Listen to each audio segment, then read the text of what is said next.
Like Job, we feel that if we could just corner God, if we could look God in the eye, then surely God would realize the wisdom in our argument.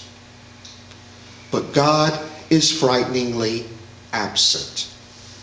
Our cries echo in the dark and our prayers bounce off the ceiling. We do not have the faith to sing songs of thanksgiving within the deep recesses of our prisons. In fact, we feel as if we are barely holding on to our faith by our fingernails.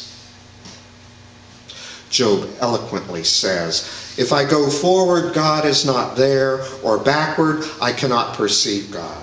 On the left, God hides, and I cannot behold God. I turn to the right, but I cannot see God." Words that echo this morning's 22nd Psalm. My God, why have you forsaken me? Why are you so far from helping me from the words of my groaning?" And that is the question of the day. Where is God when we need God the most? And if we get even more to the core of the matter, what we really mean is, where is relief when we need it the most?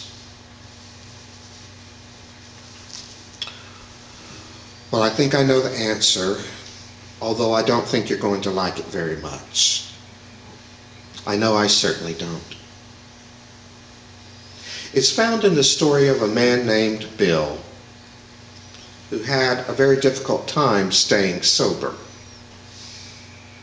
But what he discovered was that he himself could manage to stay sober if he focused his energy on helping another alcoholic stay sober.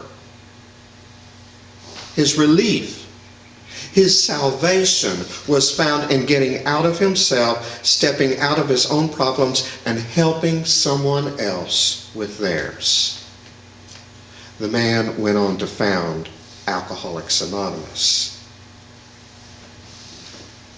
Invariably, God seems to be the most absent in our lives when we are inwardly focused. If I can see nothing else in life but the disaster that's taking place in my own life, then not only will I not be able to attend to anyone or anything around me, but there will also be no room for God. If I allow it, my crisis can take on such huge proportions that there is no room for God. And so naturally, God appears to be absent. But if I can muster up enough strength and fortitude to look out of myself, then I will surely discover the presence of God.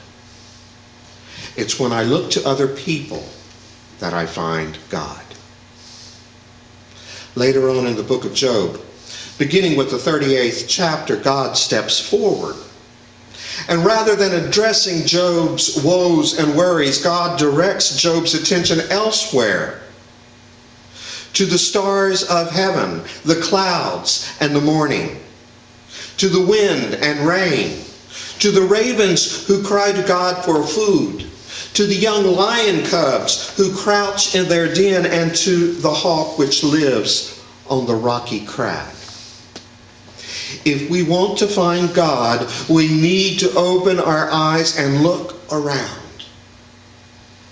We will find God within the worldwide response to the earthquake victims in Indonesia. We will find God in the people who can remember to pick up a bottle of dish soap this month for those who use our food pantry.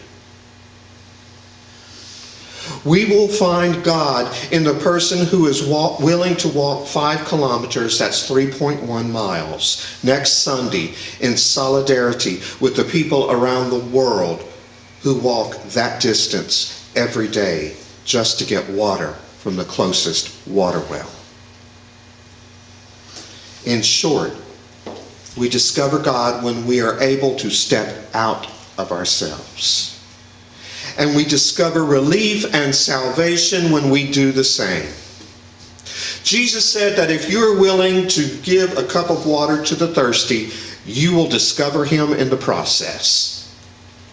If you are willing to feed the hungry or clothe the naked or visit those who are in prison, then you will encounter Jesus in the process because you will have done it to him. Our salvation and the relief from our own misery occur when we are able to open our eyes and discover that someone else needs help. And not only will we discover God, but we will realize that everything we had prepared as an argument for our case to God has evaporated. I'm not going to lie to you. It's one of the hardest things in the world for me to do. When I am engulfed in grief and pain and loss, the very last thing I want to do is find someone whom I can help. But if I can, if I manage to somehow crawl out of my cave of grief into the world, if I can look around me and realize that there is a world outside of me, then I will discover God and I will discover relief. My prayer is that you will too. Amen.